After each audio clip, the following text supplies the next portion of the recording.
Yang urusnya istilah haji, urus Islam itu cukup ramai. Ramai tahu Islam dunia. Ada persentasekan bangsa dunia memang mandu-mandu benar Islam. Lebih-lebih Indonesia. Indonesia ada 75% Islam. Tapi pakar kedanya Tuhan kuat. Ya, Islam rayakan dua darjah, tapi pakar dulu. Ya, kena akar hidup, dasar hidup. Kena ibadat lagi pakai raya, ukurnya ada tiga. Bahawa dia ukurnya ada tiga, begitu pun angin, begitu gempa, begitu hujan, baru berubah.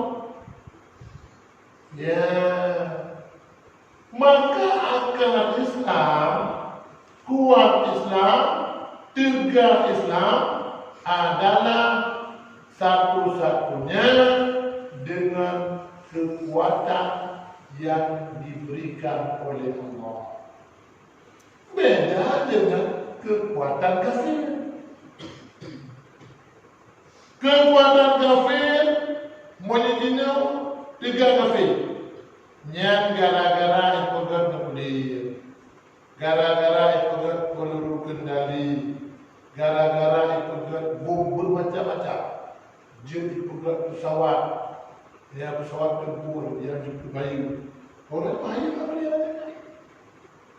Tetapi hadir Islam, kekuatan Islam adalah bantuan Allah. Ketika kekuatan Islamnya berarti diberi di Allah, yang ubena yang bergapi hanya yang bentuk. Laminen kita kalahkan. Kerana setiap umat, ya kurang Islamnya gapina. Yang mandu-mandu sejarah membuktikan yang bahwa ubena kekuatan kafir dikalahkan dengan kekuatan Islam.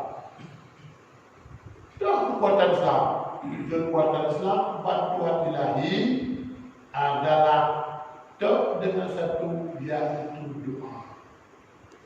Ad-du'a'u silahul mu'min. Doa merupakan senjata bagi